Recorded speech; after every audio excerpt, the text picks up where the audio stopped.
दोस्तों, मैं हूं अर्शिता, आपकी trusted financial and retirement planning guide. आज हम इस वीडियो के अंदर स्टेप बाय स्टेप तरीके से पूरी गाइडेंस देंगे ईपीएफ के बारे में। जो ईपीएफ है वो ऐसे एम्प्लॉइज के लिए, उन एम्प्लॉइज के लिए बेहद जरूरी होता है जो कि ऐसी कंपनी में काम करते हैं जो कि एम्प्लॉय प्रोविडेंट फंड एक्ट के अंडर रजिस्टर्ड होती है।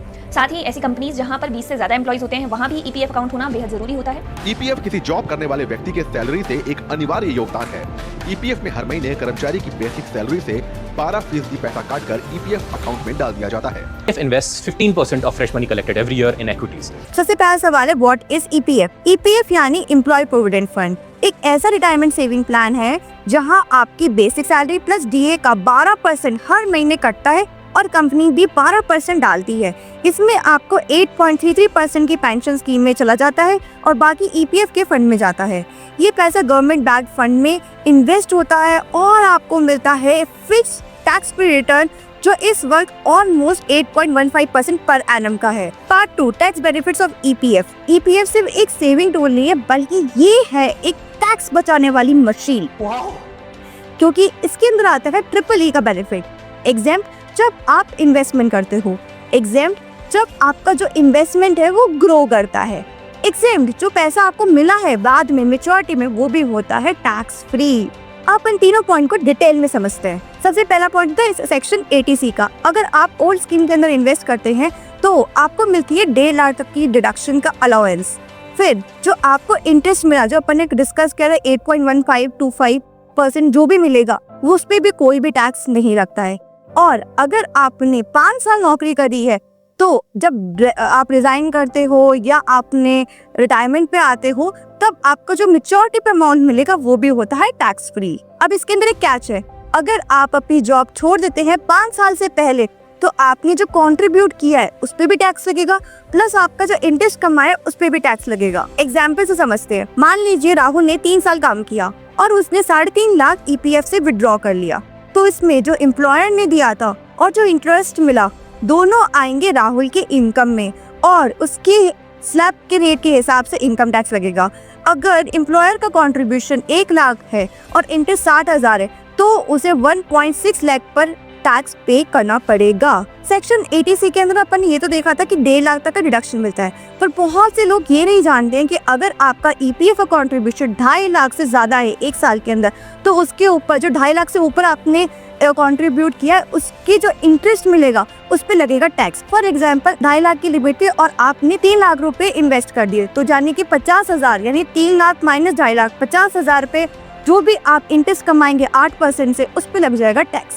So for him to give both tax concession and also an assured 8% return, we thought is I, not just I, बल्कि you also must be hating this woman जो भी तरीका मिलता है ना टैक्स बचाने का उसके अंदर आकर ये सब हटा देती हैं।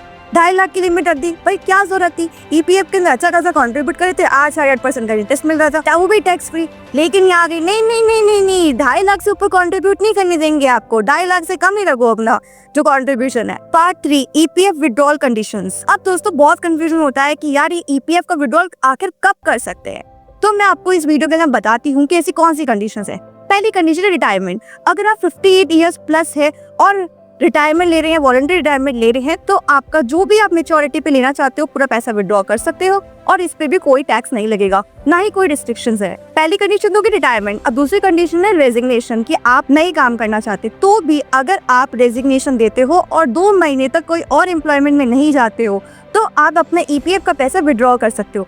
पर याद रखें मेरे दोस्त, अगर आपने 5 साल से कम नौकरी करी है तो आपका जो विड्रॉल होगा उस पे लग जाएगा टैक्स। अभी तक अपन ये बात करी कि पूरा ईपीएफ का पैसा कब विड्रॉ कर सकते हैं। अब मैं बताने वाली हूँ कि आप पार्शियल विड्रॉ भी कर सकते हो। ऐसी कुछ कंडीशंस हैं जिसमें अलाउड है, जैसे कि हो गया मैरिज अपनी या बच्चों की, higher education, home loan repayment, medical emergency, house contribution, construction. लेकिन क्या आपको पता है कि पहले ईपीएफ विड्रॉल के अंदर याद आती थी अपनी दादी और नानी, क्योंकि आपको हर चीज के लिए जाना पड़ता था एचआर के पास और एचआर बन जाता था आपका जीजा, क्योंकि जो जीजा जी कहेंगे वही तो होगा। जैसे कि सलमान खान बोलते हैं, जो भी जीजा जी बोलेंगे वो मैं करूंगा। चाहे आपको बैंक अपडेट करो या विड्रॉल अप्लाई करो, सब कुछ में एम्प्लॉयर की अप्रूवल लगती ही थी। अगर कंपनी बंद हो गई या HR अवेलेबल नहीं है तो पैसा ऑलमोस्ट इम्पॉसिबल हो जाता था निकालना। दूसरी प्रॉब्लम थी manual submission of cheque leaf और पासबुक स्कैन। अगर आपको ऑनलाइन अप्लाई करना है तब भी आपको फिजिकल कॉपी जो चेक की होती है उसकी फोटो खींचो, फिर उसका सेम फॉर्मेट में डालो, साइज एडजस्ट करो, और अगर गलती से कुछ गड़बड़ हो गई तो हो जाता था आपका पूरा EPF का विड्रॉल रिजेक्ट, फिर से पूरा प्रोसेस फॉलो करना पड़ता था। तीसरा पॉइंट है no audit transfer on job switch. अगर आपने जॉब बदला तो EPF ऑटो ट्रांसफर नहीं होता था, आपको फॉर्म 13 भरना पड़ता था, फिर HR को अप्रूव करवाना पड़ता था और पूरा प्रोसेस 20 लग जाते थे। फिर लॉन्च हुआ EPF 3.0। से जुड़े कर्मचारियों के लिए एक बड़ी खबर है। Soon, you may not have to wait days to access your Provident Fund PF money. EPFO members will be able to withdraw funds whether it's for medical emergency or any other urgent financial need. The minister explained that EPFO 3.0 will make the system similar to a bank, allowing subscribers to manage their accounts easily using their UAN. Chapter 3 PPF versus EPF। एक बहुत ही common सवाल आता है कि यार PPF में invest करें या EPF में करें, दोनों के अंदर ही गवर्नमेंट से बैक्ड होता है। दूसरी बात, आपको एग्जेम्पशन भी मिलती है दोनों में ही, फिर क्या चूज करें? देखो, सबसे पहले EPF सिर्फ और सिर्फ एम्प्लॉइज के लिए है। अगर आप एम्प्लॉय नहीं हो, अगर आप कहीं जॉब नहीं करते तो आपके लिए EPF का ऑप्शन तो वैसे ही हो जाता है क्लोज्ड। फिर आता है इंटरेस्ट। जो EPF है उसके अंदर इंटरेस्ट जो होता है वो PPF से जनरली 1% ज्यादा ही होता है। तो कौन बना किंग? EPF नहीं, लेकिन कुछ ऐसे कंडीशंस हैं जिसके अंदर PPF भी जीत सकता है, भले ही उसके अंदर इंटरेस्ट 1% ज्यादा मिलता हो, फिर भी कुछ कंडीशंस जिसके अंदर PPF होगा किंग। सबसे पहले कंडीशन है अगर आप जॉब में नहीं है तो, अगर आप फ्रीलांसर है, बिजनेस पर्सन है या हाउसवाइफ है तो EPF का ऑप्शन ही नहीं है, तो वही PPF ही सब कुछ अवेलेबल होगा जो कि सेफ है, टैक्स फ्री है और लॉन्ग टर्म वेल्थ बनाने में काम आएगा। सेकंड पॉइंट है ऑलरेडी कॉन्ट्रीब्यूटिंग 2.5 लाख इन EPF। अब आपको पता है कि यार EPF के अंदर 2.5 लाख से ऊपर अगर इन्वेस्ट किया तो मेरा लग जाएगा टैक्स उसके इंटरेस्ट पर, जो अपन ने पहले डिस्कस किया था। तो अब आपकी 2.5 लाख की लिमिट क्रॉस हो चुकी है, अब क्या करें? तो आप उस सिचुएशन के अंदर PPF में ऑप्ट कर सकते हैं। भले इंटरेस्ट 1% कम मिल रहा है लेकिन फिर भी टैक्स फ्री है। टैक्स फ्री इनकम सबको बहुत अच्छी लगती है। तीसरा पॉइंट है need for liquidity. Loan on PPF is a hack. अगर आपको लोन चाहिए तो भाई रुक जाओ।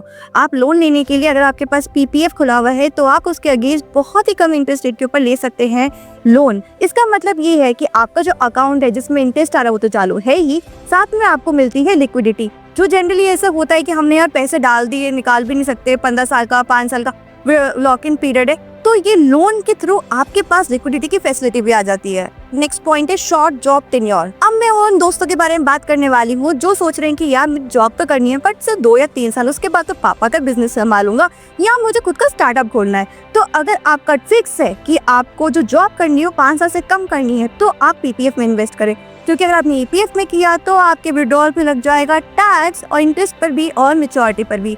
तो प्लीज ध्यान रखिए, ये हैक बहुत काम का है। पॉइंट नंबर 5 है फैमिली टैक्स प्लानिंग। अब मैं बात करने वाली हूँ दोस्तों के बारे में जिनका टैक्स बहुत ज्यादा आ रहा है। अब आप सोच रहे होंगे कि यार मेरा तो EPF कट ही रहा है, अब मेरे जो बेटा है, मेरी जो वाइफ है, उसमें थोड़ी सी इनकम जनरेट करी जाए लेकिन टैक्स फ्री भी हो, तो आप उनके नाम पर कर सकते हैं, एक PPF अकाउंट खुलवा सकते हैं और उस पे इंटरेस्ट कमा सकते हैं जो कि होगा बिल्कुल टैक्स फ्री। अब मान लीजिए रिया की एज है 25 साल और उसकी बेसिक सैलरी के 30,000 रुपए पर मंथ, हर महीने 3600 उसकी सैलरी से कटता है EPF में, एम्प्लॉयर भी उतना ही डाल देता है, तो दोनों मिला के 7,200 पर मंथ कंट्रीब्यूट करते हैं जो कि साल में बनता है 86,400। और ये रिया 35 साल तक जॉब करती है और एवरेज इंटरेस्ट मिलता है 8% का, तो उसके EPF में बनेंगे 1.25 करोड़ रुपए। ये है EPF का मैजिक जो कि है force saving plus compounding growth equals to retirement की गोल्डन टूल। दोस्तों अगर आपको भी रिटायरमेंट सुकून का जीना है तो EPF एक बहुत अच्छा टूल हो सकता है आपके लिए, पेंशन आपके लिए, पैसा जोड़ने के लिए जब आप रिटायर्ड होंगे। अगर आपको कोई कंफ्यूजन है रिटायरमेंट प्लानिंग को लेकर तो मुझसे रीच आउट कर सकते हैं, डिस्क्रिप्शन बॉक्स में हमने लिंक दे रखा है। प्लस अगर आपको रिटायरमेंट का एक बहुत ही बेहतरीन टूल हमने डिजाइन किया है जो कि आप डिस्क्रिप्शन बॉक्स के अंदर दिए गए लिंक पे क्लिक करके डाउनलोड कर सकते हैं। See you next time, till then bye bye.